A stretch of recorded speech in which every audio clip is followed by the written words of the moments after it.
Episode start होता है और जब लुयान दंगदंग से कहता है कि चीफ की नई वाइफ के बारे में तुम्हें तो उसके लोगों से पूछना चाहिए, तो वहाँ पर कुछ लड़कियाँ आ जाती हैं जो कि चीफ की वाइफ के काफी करीब हैं। वो लड़कियाँ तो सीधा लुयान पर आकर अटैक करती हैं और उसे चीफ की वाइफ के बारे में बताने के बजाय उसके साथ फ्लर्ट कर रही होती हैं। लुयान भी वहाँ चुपचाप खड़ा होता है और उन लड़कियों को नहीं हटा रहा होता, इसीलिए दंगदंग कहती है कि इसे नहीं लगता कि इसे केस के हवाले से कोई भी इन्फॉर्मेशन यहाँ मिलेगी। तो दंगदंग जैसे ही बाहर आती है तो शेकी उसके सामने खड़ी होती है और उसे बता देती है कि बेजी ने मुझे तुम्हें प्रोटेक्ट करने को कहा है। ये बात सुनते ही दंगदंग सोचती है कि बेजी की इस शहर में दोस्त कहाँ से आ गई। फिर उसे याद आता है कि उसकी तो यहाँ पर मंगेतर थी और वो समझ जाती है कि वो मंगेतर ये शेकी ही है। मगर शेकी कहती है कि वो मुझे पसंद नहीं करता। साथ ही साथ शेकी उससे लुयान के बारे में सवाल करती है कि क्या वो तुम्हारा हस्बैंड है। मगर दंगदंग उसे बताती है कि वो मेरा हीरोइक हस्बैंड है। और हीरोइक हस्बैंड का मतलब होता है कि इसने लुयान से शादी तो की है मगर उसे हस्बैंड वाला दर्जा नहीं दिया हुआ, क्योंकि ये इसे जबरदस्ती लेकर आई थी। दंगदंग कहती है कि वो यहाँ केस सॉल्व करने के लिए आया है किसी मकसद से। दूसरी तरफ दंगदंग जब रूम में आती है तो जिन लुयान का बेड लगा रहा होता है और उससे कहता है कि वो जानता है लुयान को कि वो तुम्हें ही बेड पर सोने देगा और वो खुद चेयर पर सोता रहेगा, इसीलिए मैंने उनके लिए अलग बेड मंगवाया है। साथ ही साथ जब वो दंगदंग से पूछता है कि आपके साथ लुयान क्यों नहीं आया, तो दंगदंग के अंदर जो गुस्सा होता है वो बाहर आ जाता है और वो कहती है कि वो क्यों आएगा, लड़कियां उसके इर्द गिर्द खड़ी हैं, उसको तो बहुत ही अच्छा लग रहा होगा। वो जेलस हो रही होती है, इसी वजह से कहती है कि वो अपनी ब्यूटी का फायदा उठा रहा है और फ्लर्ट करता फिर रहा है। जैसे ही जिन वहां से भागने की कोशिश करता है वो उसे चिल्लाकर बोलती है कि जाकर ये सब बातें लुयान को बता देना। दूसरी तरफ बेजी शेकी से मिलता है और उसको जब पता चलता है कि लुयान भी इनके घर में रह रहा है तो अब इसे भी घर के अंदर जाना होता है, इसीलिए ये शेकी से कहता है कि मुझे तुम्हारे फादर से मिलना है। यहाँ बेजी चीफ से मिलने के लिए आ जाता है। असल में बेजी को मालूम होता है कि ये मेरा फादर इन लॉ है, मगर बस उसे अपनी मंगेतर का मालूम नहीं होता। यहाँ बेजी सारी बातें क्लियर करता है कि मैं ही आपकी बेटी का मंगेतर हूँ। हम लोग गलत इल्जाम में वांटेड लिस्ट में आए हैं और अगर दंगदंग इस केस को सॉल्व करने में नाकाम होती है तो मैं उसके साथ पनिशमेंट लूंगा। वो चीफ सारी बातें साइड करता है और उसे डांटने के लिए आने लगता है कि मैंने तुम्हें इतने लेटर्स भिजवाए थे एंगेजमेंट के, लेकिन तुमने एक का भी रिप्लाई नहीं दिया। तब बेजी कवर करता है कि उसे कोई लेटर नहीं मिले। साथ ही साथ बेजी पूछता है कि क्या मैं अपनी मंगेतर से मिल सकता हूँ। तभी चीफ हैरान हो जाता है कि तुम ये क्या बात कर रहे हो कि जिस लड़की के साथ तुम यहाँ मेरे रूम तक आए हो तुम्हें यही नहीं पता कि वो तुम्हारी मंगेतर है। ये बात सुनकर बेजी शॉक हो जाता है। दूसरी तरफ दंगदंग उस कुशन को लुयान समझकर काफी मार रही होती है, क्योंकि वो जेलस हो रही होती है कि वो प्ले बॉय है और अपना सारा गुस्सा निकाल रही होती है कि इतने में ही लुयान आ जाता है और हैरान हो रहा होता है कि तुम कर क्या रही हो। तो दंगदंग कहती है कि मैं प्ले बॉयज को इस तरीके से पकड़ना सीख रही हूँ। तो लुयान उसे इग्नोर करके जाने लगता है कि हाँ ठीक है, जो तुम्हें ठीक लगता है वो करो। तो दंगदंग फौरन उसका रास्ता रोकती है और उससे लड़ाई करने लगती है। वो ज्यादा ही हाथ पर चला रही होती है और जाहिर है लुयान तो उस पर हाथ उठा नहीं सकता, इसीलिए चादर के जरिए उसे लिपेट देता है। इतने में ही लुयान दंगदंग से कहता है कि अगर तुम बिहेव करोगी तो मैं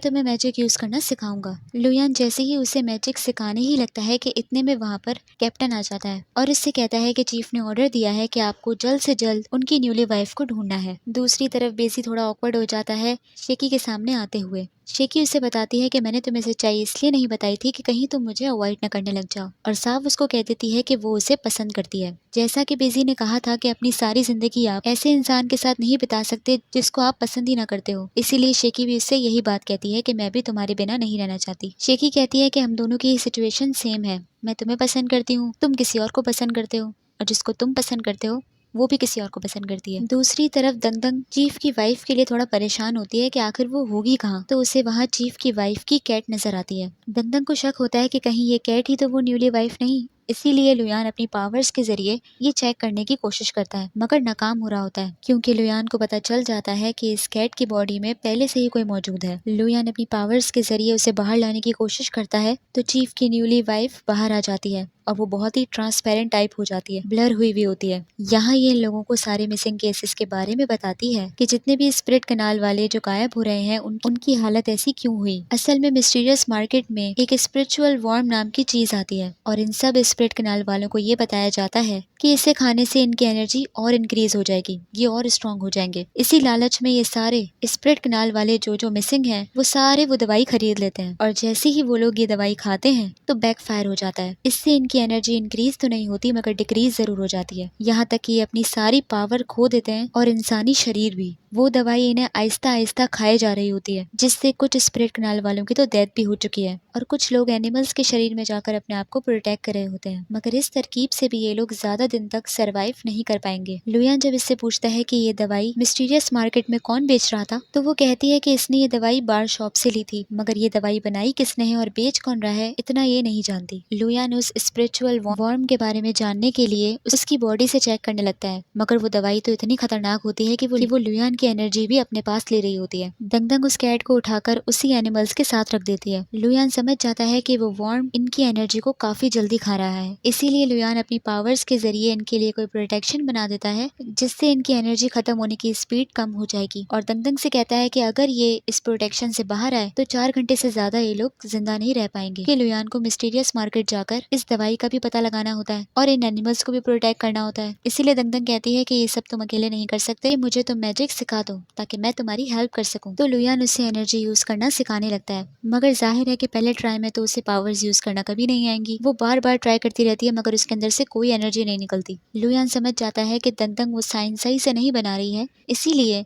लुयान जब उसकी खुद मदद करता है वो साइन बनाने में, तब दंगदंग के हाथ से एनर्जी निकलने लगती है। तो दंगदंग बहुत ज्यादा खुश हो जाती है और लुयान से कहती है कि अब तुम्हें फिक्र करने की जरूरत नहीं है, मैं यहाँ सारे एनिमल्स को प्रोटेक्ट करूंगी। लुयान जाने से पहले दंगदंग के लिए परेशान होता है, इसलिए उससे कहता है कि अगर कोई भी खतरा हो तो तुम्हें याद है कि पिन के जरिए तुम मुझे बुला सकती हो। दूसरी तरफ लुयान जैसे ही मिस्टीरियस मार्केट पहुंचता है और उस बार की शॉप में आता है, तो वहाँ पहले से ही कोई आदमी मौजूद होता है जो कि किसी किताब को देख रहा होता है। लुयान उससे वो किताब छीन लेता है और जब वो आदमी उससे बहस या लड़ने लगता है तो लुयान एक ही झटके में उसे उठाकर फेंक देता है। यहाँ दंगदंग उन सब एनिमल्स को तसल्लियां दे रही होती है कि परेशान होने की जरूरत बिल्कुल नहीं है, क्योंकि लुयान है ना, वो सब ठीक कर देगा। कि इतने में ही वहाँ पर चीफ आ जाता है और उससे कहता है कि तुमने मेरे घर को चिड़ियाघर क्यों बनाया हुआ है, तुम केस सॉल्व करने के बजाय यहाँ पर एनिमल की दुकान क्यों खोल रही हो। तो दंगदंग इसे सारा सच बता देती है। दंगदंग की ये सारी बातें सुनकर चीफ को बहुत डर लगता है, मगर वो उससे कहता है कि तुम्हें मैं बेवकूफ लगता हूँ, तुम्हें लगता है कि मैं तुम्हारी इन बातों पे भरोसा कर लूंगा। और जब उस चीफ को अपनी न्यूली वाइफ की कैट वहाँ दिखती है तो वो फौरन उसे उस प्रोटेक्शन से बाहर निकालने लगता है। दंगदंग उसे काफी रोकती है, मगर वो तो एक भी नहीं सुन रहा होता। इसीलिए दंगदंग सोचती है कि इससे सबूत दिखाना ही पड़ेगा, वरना इसके अकल में कोई बात नहीं आएगी। तो दंगदंग इसके सारे सोल्जर्स को वहाँ से भगाती है और फिर उसे अपनी मैजिक के जरिए उस कैट में से उसकी न्यूली वाइफ की रूह को बाहर निकालती है। चीफ जैसे ही उसे देखता है तो उसके होश उड़ जाते हैं और वो उल्टे पांव भाग जाता है। दूसरी तरफ बेजी को जब वो चीफ गुस्से में जाता हुआ नजर आता है तो वो फौरन दंगदंग के पास आ जाता है कि सब कुछ ठीक तो है ना, मगर दंगदंग उन्हें कोई डिटेलिंग नहीं बताती। साथ ही साथ बेजी दंगदंग के लिए राइस केक लेकर आया होता है, तो जिन ये देखकर तबने लगता है कि लुयान जो राइस केक लाता है ये उस मुकाबले के तो नहीं हो सकते। साथ ही साथ कल शेकी की भी बर्थडे होती है, इस वजह से सारे पार्टी का इंतजाम कर रहे होते हैं। यहाँ चीफ को अपनी न्यूली वाइफ काफी याद आ रही होती है, इसीलिए वो उसके रूम में आ जाता है।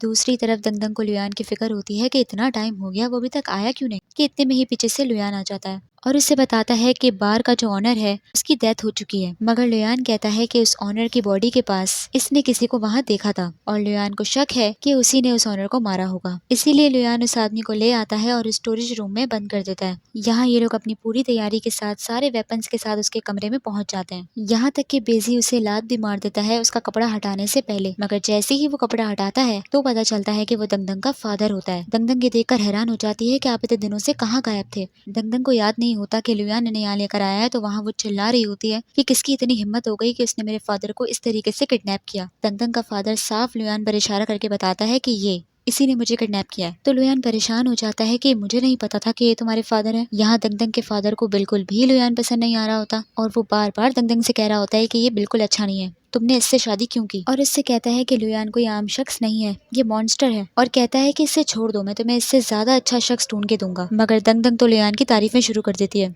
और कहती है कि मुझे इससे अच्छा इंसान तो कोई नहीं मिल सकता, और अपने अब्बा को लुयान के बारे में सारी हिस्ट्री बता देती है कि ये कौन है, कहाँ से आया है, सब कुछ। दंगदंग अपने फादर की बात नहीं मान रही होती, इसी वजह से वो उस पर गुस्सा करने लग जाता है कि इतने में ही वहाँ पर बेजी आ जाता है और दंगदंग के फादर को बार बार फादर इन लॉ के नाम से बुला रहा होता है। ये सुनकर तो लुयान भी हैरान होता है। दंगदंग भी उसे डांटती है कि क्या बोल रहे हो तुम, कौन फादर इन लॉ। दंगदंग कहती है कि हम इन सारे टॉपिक्स पे बाद में भी बात कर सकते हैं, पहले आप मुझे ये बताएं कि आप उन मिसिंग लोगों के केस में क्यों इन्वॉल्व हो रहे थे और आप वहाँ क्या कर रहे थे। लुयान जब दंगदंग के फादर से ये सुनता है कि वो सारे मिसिंग केसेस स्पिरिचुअल वर्म से रिलेटेड हैं, तो लुयान हैरान हो जाता है और पूछता है कि आपको इन सब चीजों के बारे में कैसे मालूम। तो दंगदंग का फादर बताता है कि वो इस केस में कब से इन्वेस्टिगेट कर रहा है। लुयान उससे कहता है कि आपको जो मालूम है आप हमें बता दीजिए, इसी से दहाई की जान बच सकती है। मगर उसका फादर कुछ भी लुयान को बताने के लिए मान ही नहीं रहा होता और कहता है कि अगर मैं इस केस के हवाले से किसी को बताऊंगा तो वो सिर्फ मेरी बेटी होगी। वो लुयान को इतना कमरे से जाने को कहता है कि लुयान मान जाता है और कहता है कि ठीक है, और कमरे से चला जाता है। दंगदंग को ऐसा लगता है कि कहीं लुयान ने इसके फादर की बातों का बुरा न मान लिया हो, इसीलिए वो उससे कहती है कि तुम इनकी बातों का बुरा मत मानना, और अपने फादर को भी डांटती है कि आपको लुयान की ऐसे इंसल्ट नहीं करनी चाहिए थी। अब दंगदंग का फादर इसे समझाता है कि मुझे इस केस के बारे में कैसे पता है, और उसे बताता है कि एक दिन मेरे पास स्प्रिट कनाल वाला आया और इसकी बॉडी इतनी वीक थी कि बस वो मरने ही वाला था। मैं दंगदंग का फादर तो स्प्रिट हंटर होता है, इसी वजह से वो उसे बचाने की कोशिश करता है, मगर वो उसे नहीं बचा पाता। तभी वो उसे स्प्रिट वॉर्म के बारे में बताता है, तो जब ये इन्वेस्टिगेट करने के लिए बार की शॉप में गया। असल में ये स्प्रिट वॉर्म सिर्फ स्प्रिट कनाल वालों को ही दी जाती है, यही रूल में है, और इंसानों के साथ ये डील नहीं कर सकते। दंगदंग का फादर उस शॉप ऑनर से वही दवाई मांगता है, मगर वो इनकार कर रहा होता है देने से। लेकिन जैसे ही दंगदंग का फादर उसे पैसे खिलाता है तो वो उसे देने के लिए मान जाता है, मगर उससे 2 घंटे बाद वापस आकर लेने को कहता है।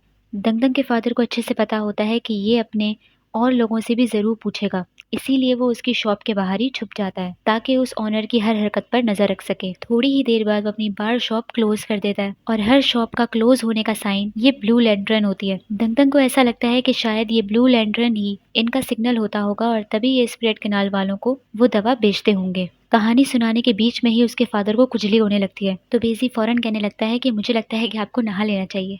उसका फादर फिर कहानी कंटिन्यू करता है और बताता है कि इतने में ही उस बार शॉप में कोई शख्स जाता है। इसके फादर को शक होता है, इसीलिए ये भी उस शॉप के अंदर जाकर जैसे ही देखता है तो इसे पता चलता है कि उस शॉप ओनर को उस आदमी ने मार दिया होता है, और दंगदंग के फादर से इसकी थोड़ी बहुत लड़ाई होती है और उसी के दौरान वो गायब हो जाता है। दंगदंग के फादर को उसकी शक्ल तो नहीं दिखती, मगर उसे ये पता होता है कि उसने ट्रेंच कोट पहना हुआ होता है। और फिर वही सीन होता है कि दंगदंग के फादर को वो बुक उस ऑनर से मिली होती है, और इतने में ही लुयान आ जाता है और वो दंगदंग के फादर को मर्डरर समझकर उसे उठाकर ले आता है। यहाँ दंगदंग का फादर लुयान पर ही शक करने लग जाता है कि मुझे तो लगता है कि वही मर्डरर है, क्योंकि लुयान ने भी वही ट्रेंच कोट पहना हुआ था जैसे कि उसने पहना था। मगर दंगदंग मना करती है कि लुयान ऐसा नहीं है, वो ऐसा नहीं कर सकता। मगर बेजी ने दंगदंग के फादर के और कान भरे होते हैं लुयान के खिलाफ कि उसने तो दंगदंग को मारने की भी कोशिश की थी, इसीलिए वो लुयान को और पसंद नहीं कर रहा होता। इतने में ही दंगदंग लुयान के पास आती है और उससे अपने फादर के बिहेवियर के लिए माफी मांग रही होती है। वो उसे सारी कहानी बताने ही लगती है, लेकिन लुयान कहता है कि उसने सब कुछ पहले से ही सुन लिया। लुयान दंगदंग से कहता है कि इसे उस बुक में ये पता चला है कि इस दवाई को बेचने वाला सिर्फ एक ही सेलर नहीं है, बल्कि काफी लोग इस दवाई को बेचते हैं। तो अब ये लोग सारे मिस्टीरियस मार्केट में जाकर उस शॉप का पता लगाने लगते हैं जो कि क्लोज्ड होने के बाद भी ब्लू लैंटर्न लगाती है, क्योंकि दंगदंग को ऐसा लगता है कि यही उनका सिग्नल है। दूसरी तरफ दंगदंग अपने फादर के पास आती है और उससे बता देती है कि लुयान ने मुझे बताया है कि मैं दंगदंग नहीं हूँ और मेरे अंदर युनजी की रूह है। दंगदंग के मुंह से ये बातें सुनकर उसका फादर थोड़ा घबराने लग जाता है, तो दंगदंग अपने फादर से सवाल करती है कि क्या मैं आपकी बेटी हूँ या नहीं। तो वो जज्बाती हो जाता है और कहता है कि तुम मेरी बेटी हो, क्यों नहीं हो, किसने कहा कि तुम मेरी बेटी नहीं हो, और बार बार उसे झूठ बोल रहा होता है, उसे सच्चाई नहीं बताता।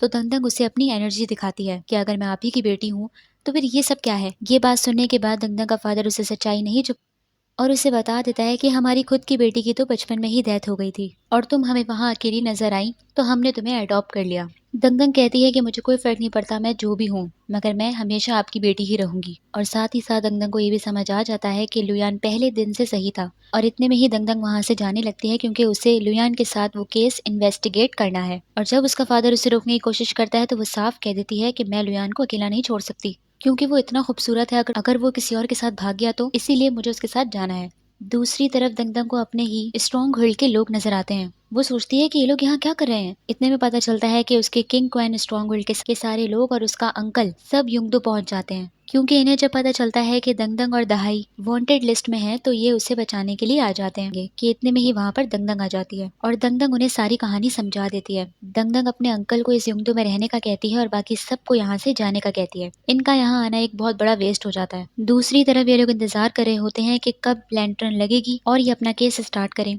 मगर कहीं लैंटर्न लगी नहीं रही होती। इतने में जिन को नजर आता है कि लुयान और दंगदंग की हरकतें बिल्कुल सेम है, क्योंकि वो एक ही स्टाइल से कॉफी पी रहे होते हैं। इन दोनों की टाइमिंग्स भी सेम ही होती हैं, इसलिए जिन उनको कहता है कि आप लोग बिल्कुल परफेक्ट कपल लग रहे हैं। जिन की बातें सुनकर दंगदंग तो बहुत खुश हो रही होती है, मगर लुयान जिन को पाँव मार मार कर चुप करा रहा होता है। कि इतने में ही कोई शॉप के बाहर वही ब्लू लैंटर्न लगा देता है लुयान को इस बात का एहसास हो जाता है और ये लोग सारे उस शॉप की तरफ आ जाते हैं। यहाँ इन लोगों को पता चलता है कि ये लोग वो दवाई किसी बच्चे के जरिए एक दूसरे को सप्लाई कर रहे हैं। ये लोग उस बच्चे को फॉलो करते हैं और उस बार शॉप तक पहुंच जाते हैं। ये लोग अपने वेपन्स के साथ जैसे ही उसके शॉप के अंदर जाते हैं, वहाँ वो शख्स मौजूद नहीं होता। लुयान बहुत चालाक होता है, वो पहले ही इस बात का पता लगा लेता है कि इस बार शॉप में एक स्टोरेज रूम भी है, तो वो डायरेक्ट उसी जगह पर पहुंचता है और उसी ही स्टोर में वो आदमी छुपा हुआ होता है। लुयान वहाँ वो स्पिरिचुअल वॉर्म ढूंढने की कोशिश कर रहा होता है और इतने में ही वो ऑनर उसकी नजरों से बचकर भागने की कोशिश करता है, मगर पकड़ा जाता है। लुयान जब उससे ये पूछने की कोशिश करता है कि तुम कौन सी दवाई बेच रहे हो,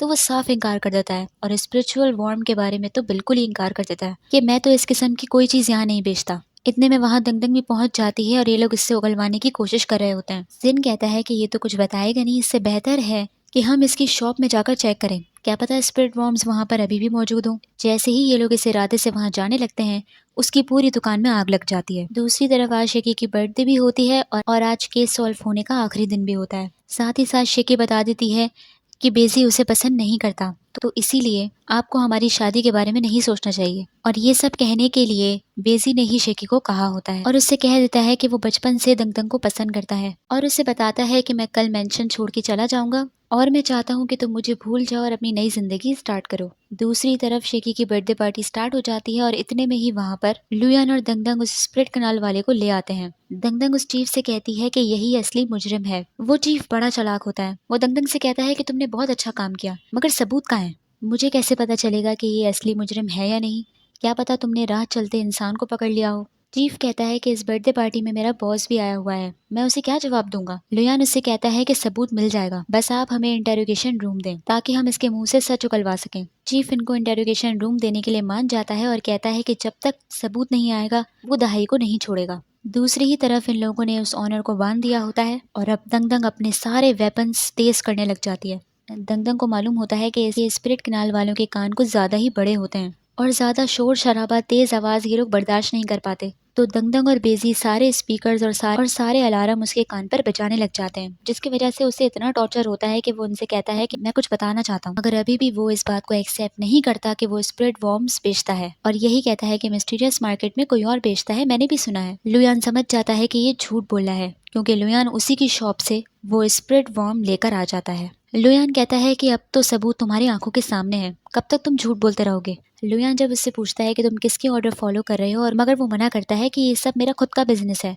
मैं किसी की ऑर्डर्स नहीं मानता। मगर लुयान समझ जाता है कि ये फिर झूठ बोल रहा है क्योंकि इसके बार शॉप में जो आग लगी थी उससे साबित होता है कि इसके साथ कोई और मुलव्विस है, यहाँ तक कि वो स्पिरिट वॉर्म इस ऑनर की बॉडी में भी होता है। लुयान उसे समझाता है कि क्यों तुम किसी और के लिए अपनी जिंदगी खराब कर रहे हो, तुम्हारे बॉस ने तो तुम्हें वैसे भी मार देना है, तो क्यों ना उसे लेकर डूबो। अब जाहिर है कि घी सीधी उंगली से तो निकल नहीं रहा होता, इसीलिए लुयान अपनी पावर्स का इस्तेमाल करता है। उससे लुयान का टॉर्चर बर्दाश्त नहीं होता, इसी वजह से वो बता देता है कि जिसने इसे स्पिरिचुअल वॉर्म्स बेचने को कहा था और उसका नाम है किंग ऑफ वॉर्म्स।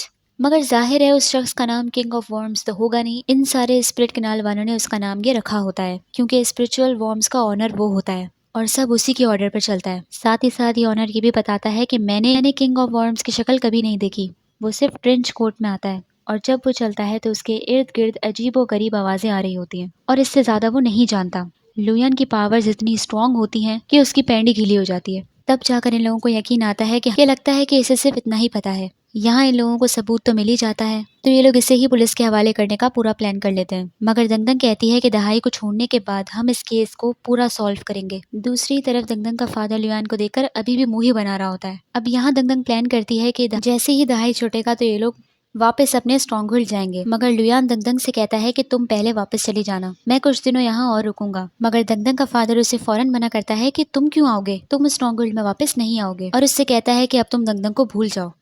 दंगदंग अपने फादर को समझाने की कोशिश कर रही होती है मगर वो कुछ नहीं सुनता और कहता है कि अभी और इसी वक्त डिवोर्स पेपर पर साइन करो। लुयान शॉक हो जाता है और यही एपिसोड खत्म हो जाता है। तो आप लोग मुझे बताइए आप लोगों को एपिसोड कैसी लगी। लाइक कीजिए, सब्सक्राइब कीजिए, कमेंट भी कर लीजिए। Thank you so much. Like करना ना भूलिए।